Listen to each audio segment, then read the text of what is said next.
इफ्तारुल हसन साहब, मुल्तान, डेरा गाजी खान, बहालपुर, तीनों के जो कमिश्नर्स हैं वो चेंज हो गए, नोटिफिकेशन हुआ, 3 में से 2 ने चार्ज छोड़ दिया। एक डेरा गाजी खान के जो कमिश्नर हैं उन्होंने अभी तक चार्ज नहीं छोड़ा। और ये जो तब्दीली आई है, आपको क्या लगता है कि पंजाब हुकूमत ने, वज़ीर आला पंजाब मरियम नवाज साहबा ने या चीफ सेक्रेटरी साहब ने क्यों ये तीनों कमिश्नर तब्दील किए होंगे? देखिए जमशेद साहब, एक तो बात यह है कि ये 2 कमिश्नर, खासतौर पर एक कमिश्नर जिसको आपने कहा है कि उसने अभी चार्ज नहीं छोड़ा, डेरा गाजी खान के बशीर साहब, उसको तो तकरीबन 2 साल हो गए हैं। 2 साल बहुत बड़ा टाइम है। एक डिवीजन में आप कमिश्नर रहे या आरपीओ रहे, तो वो तो अभी शायद मुझे लग रहा है कि 20 जनवरी को वज़ीर आला पंजाब ने डीजी खान का दौरा करना है, तो उसके बाद चार्ज छोड़ेंगे। मुल्तान की कमिश्नर साहबा जो थी मरियम खान साहबा, उन्होंने भी आपको पता है कि सीएम का विजिट करा के अगले दिन चार्ज छोड़ा है। ये कुछ भावलपुर और भावलपुर में भी नादर जट्टा साहब ने भी सीएम का विजिट करा के फिर उन्होंने चार्ज छोड़ा है। इसमें 2 चीजें देखने वाली बड़ी अहम है। एक तो ये जो कमिश्नर थे ना, खासतौर पर डीजी खान और तीनों डिवीजन के जो आरपीओज हैं, आरपीओज को भी 2 साल मुकम्मल हो गए, तीनों को, मुल्तान आरपीओज को, डीजी खान को, भावलपुर आरपीओज को चेंज नहीं किया गया। अगर हम एक मिसाल है, कुछ लोग ये कहें कि मुल्तान के आरपीओ का वक्त भी कम है, 2 साल नहीं हुए, पूरा 2 साल, सब एक ही डेट नोटिफिकेशन हुआ। अच्छा, तीनों का नोटिफिकेशन एक दिन हुआ है, तीनों का नोटिफिकेशन एक दिन ही हुआ है। अच्छा। इनको 2 साल मुकम्मल हो गए जनवरी में। अच्छा। कमिश्नर डीजी खान भी उसी दिन ही नोटिफाई हुआ था जिस दिन ये तीनों हुए हैं। कमिश्नर मुल्तान और कमिश्नर भावलपुर नादर चट्टा, इनको अभी 2 साल नहीं हुए, इनको साल भी शायद मुकम्मल नहीं हुआ था। कमिश्नर मुल्तान मरियम खान साहब, आपको पता है मुल्तान उन्होंने परफॉर्म किया और अच्छा परफॉर्म किया है, उनको अब फैसलाबाद कमिश्नर तैनात किया है, तो ये तो उनके लिए बड़ी मतलब ऑनर की बात है।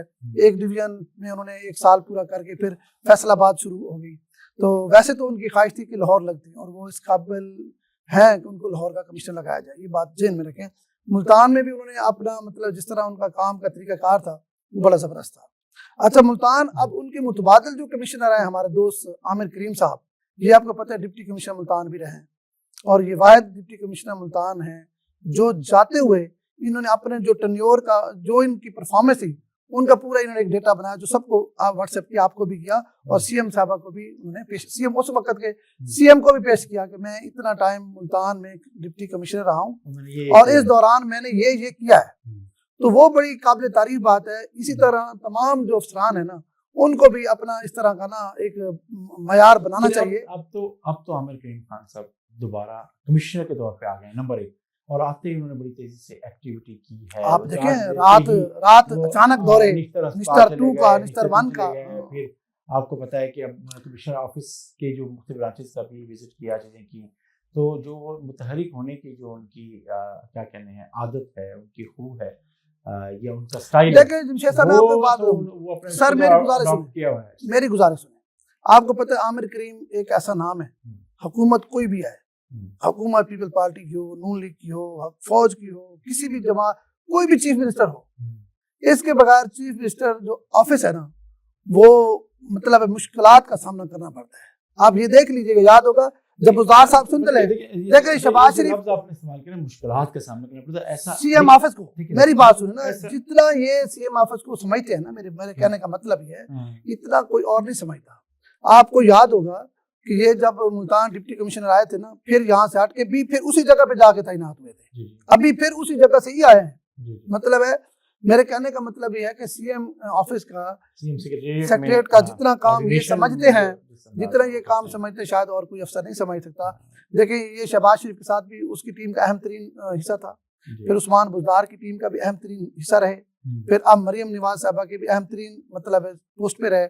और अब बहुत से अफसरों को अपने काम, अपनी अहलियत की वजह से किसी भी हुकूमती ओहदे पर हुक्मरान कोई भी हो, लीडर कोई भी हो, लेकिन उनके लिए हुकूमत के लिए सर्व करने का, देखिए मेरी बात जो सर, मेरी बात सुने उस पर तो साहब मेरी बात सुने, हर हुक्मरान ने उन्हें अपने साथ रखा। सुने, आमिर करीम खान जो है ना, वो पीसीएस अफसर है, वो पास के अफसर नहीं है, डीएम अफसर नहीं है। अब पास के अफसरान को है वो भी इस दौड़ में शामिल थे कि मुल्तान डिवीजन का कमिश्नर उनको लगाया जाए।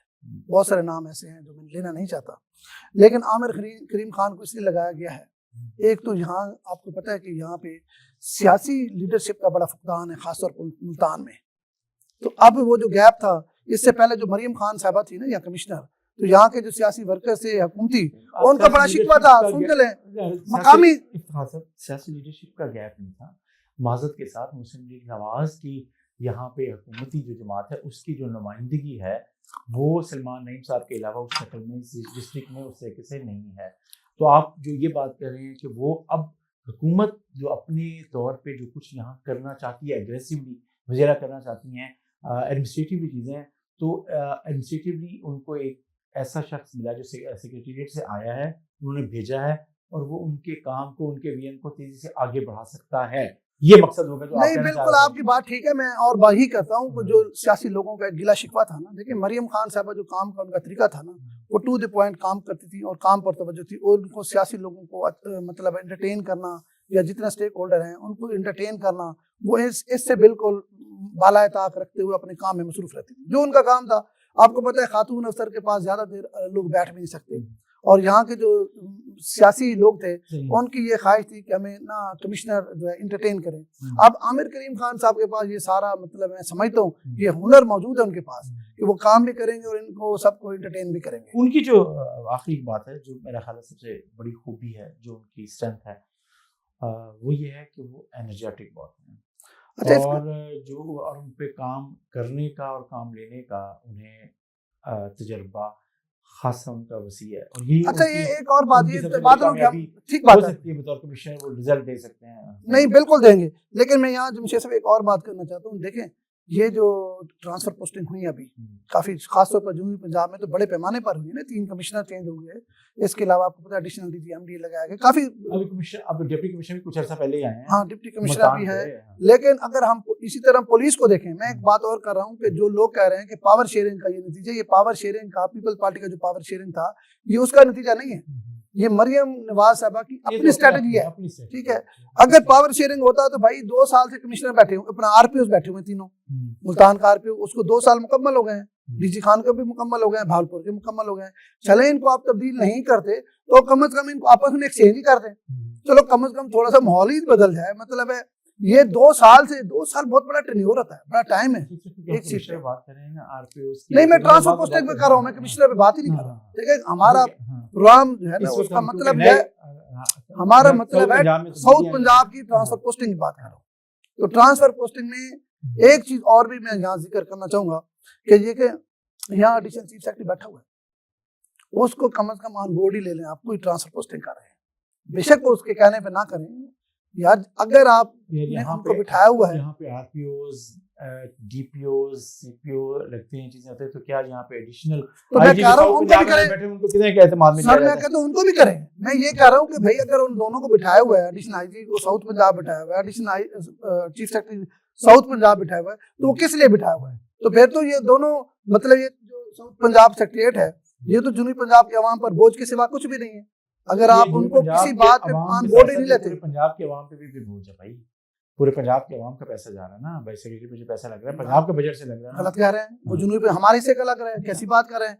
जनूबी पंजाब का लग रहा है, पंजाब का नहीं लग रहा, ये हमारे फंड से लग रहा है, जो हमारा फंड मुख्तस होता है बजट में उसमें से लग रहा है। पंजाब वाले आपको लेते नहीं, वो आपसे ले लेते हैं, ये ज़हन से निकाल दें कि वहां का लग रहा है, वो तो आपकी चीजें लेके लाहौर ले जाते हैं, वहां की चीजें यहाँ नहीं लग सकती, ये निकाल दे दिमाग से कि पंजाब का पैसा लग रहा है, ये साउथ पंजाब के लोगों का पैसा लग रहा है। ओवरऑल पंजाब के लोगों का भी फिर ये कंसर्न होना चाहिए ना, नहीं होना चाहिए, उनको क्या फायदा, वो तो अपने यहाँ के फंड बल्कि उधर लेके जाते हैं, ये हमारा कंसर्न है साउथ पंजाब के कहते हैं। लेकिन ओवरऑल जब हम ये बात कर रहे हैं कि सारा ट्रांसफर पोस्टिंग ये जो पैसा है, ये बजट है, बजट का मसला, ये डेवोल्यूशन पे ये हुकूमत और ये वज़ीर साहबा उसका यकीन नहीं रखती माजरत के साथ, और उसी वजह से ये मसला है कि ये सेक्रेटरीट हो गया, गैर फाल है इस वक्त। तो फिर बंद कर दें, क्यों बंद कर दे? मैं तो नहीं सक में नहीं बंद कर दें, क्यों बंद कर दें?